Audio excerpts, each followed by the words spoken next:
14 ফেব্রুয়ারি terrorist অ্যাটাকে শহীদ হওয়া বীর জওয়ানদের চরণে প্রণাম জানিয়ে এই ভিডিওটি শুরু করলাম। দেশপ্রেম ও সামাজিক শিক্ষার মাধ্যমে আমরা সকলে এক হতে পারি, তাই কখনো কারোর কাজকে ছোট করা উচিত নয়।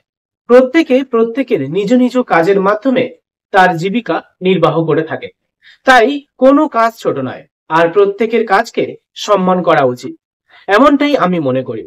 আর ঠিক এ কারণেই সম্মান জানাতে ইচ্ছা হয় আমার সহকর্মী সৌরদীপ দাসকে।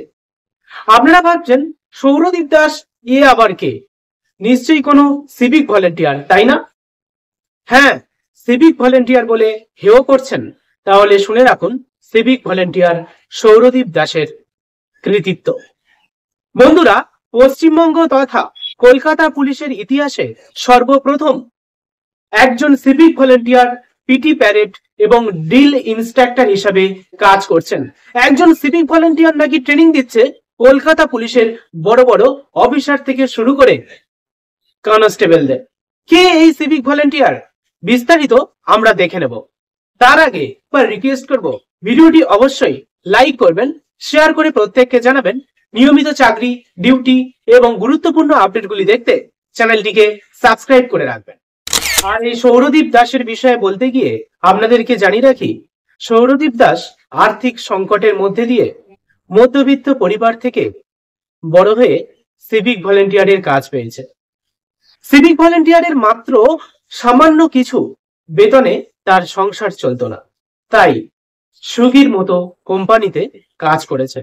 এমনকি র্যাপিডোতে ডেলিভারি বয়ের কাজ করতেন সিভিক ভলেন্টিয়ারের ডিউটির মাঝে, কারণ সামান্য বেতনে সংসার চলে না, আর সে কারণে কঠোর পরিশ্রম করে করতে হয় সাইড ইনকাম। কিন্তু হাজারো পরিশ্রমের মাঝেও কখনো পিছু পা হয়নি নিজের স্বপ্ন পূরণের লক্ষ্যে। হ্যাঁ, সব সময় মনে ইচ্ছা ছিল বড় কিছু হওয়ার, সে কারণে নিয়মিত প্র্যাকটিস করে যেতেন, নিয়মিত কঠোর পরিশ্রম করে যেতেন স্বপ্ন পূরণের লক্ষ্যে। আর এই পরিশ্রমের ফল তিনি পেলেন 2024-এ সম্প্রতি অনুষ্ঠিত হওয়া all India police body building and men's physique championship fit crop challenge mister India natural থেকে 4র্থ স্থান অধিকার করে ব্রোঞ্জ পদক ছিনিয়ে আনে। আর এর আগে মাধ্যমিক থেকে টানা 13 বছর কঠোর পরিশ্রম করে 2022 থেকে 2023-এর মধ্যে all Bengal and mister West Bengal natural police body building and men's physique championship crop চ্যালেঞ্জে তিনি প্রথম স্থান অধিকার করে একটি স্বর্ণ পদক, এছাড়া দ্বিতীয় স্থান অধিকার করে তিনি একটি রৌপ্য পদক এবং তৃতীয় স্থান অধিকার করে তিনি একটি ব্রোঞ্জ পদক জয়লাভ করেন। এখানেই শেষ নয়, এছাড়া সাউথ বেঙ্গল বডি বিল্ডিং চ্যাম্পিয়নশিপে 4র্থ স্থান অধিকার করেন তিনি। এছাড়া অল বেঙ্গল বডি বিল্ডিং চ্যাম্পিয়নশিপে 5ম স্থান অধিকার করেন এবং বেঙ্গল অলিম্পিক্স বডি বিল্ডিং চ্যাম্পিয়নশিপে 10-এর মধ্যে একজন হন। কলকাতা পুলিশে রিপ্রেজেন্টেটিভ হয়ে পাওয়ার লিফটিং এ কলকাতা পুলিশের নাম উজ্জ্বল করেন তিনি। এছাড়াও তিনি কলকাতা পুলিশের রিপ্রেজেন্টেটিভ হিসাবে 10, 15, 21 কিলোমিটার ম্যারাথন প্রতিযোগিতায় অংশগ্রহণ করেন এবং অনেক পুরস্কার ও খ্যাতি এনে দিয়েছেন কলকাতা পুলিশে। শুনলে অবাক হবেন আপনারা, সৌরদীপ কোন রকম স্টেরয়েড সাপ্লিমেন্ট ছাড়াই বাড়ির খাবার দাবার খেয়ে পেশিবহুল শরীর তৈরি করেছেন। কে যেন বলছিলেন সিভিক ভলেন্টিয়াররা দৌড়তে পারে না, কনস্টেবলে সিভিক ভলেন্টিয়ারদের দৌড়ে ওরা উত্তীর্ণ হতে পারবে না।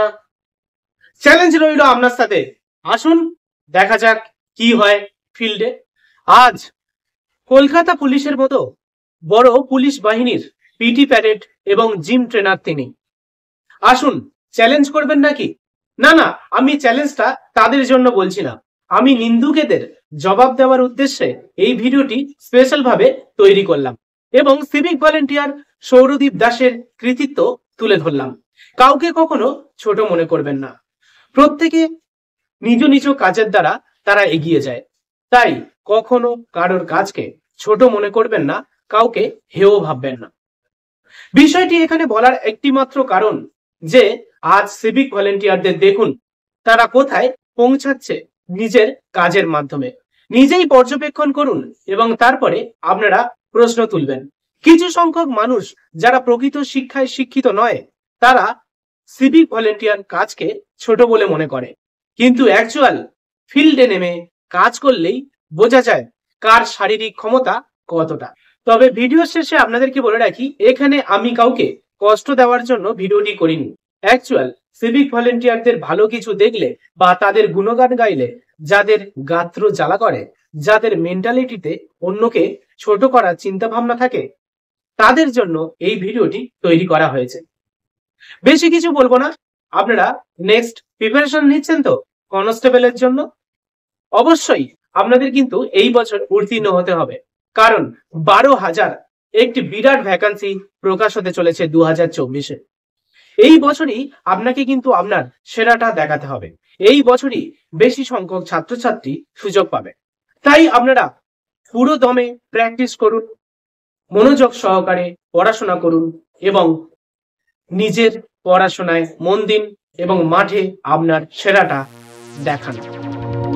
আজকের মতো ভিডিওটি এখানেই শেষ করলাম। দেখা হবে পরবর্তী ভিডিওতে। জয় হিন্দ, বন্দে মাতরম। लोगों में इतनी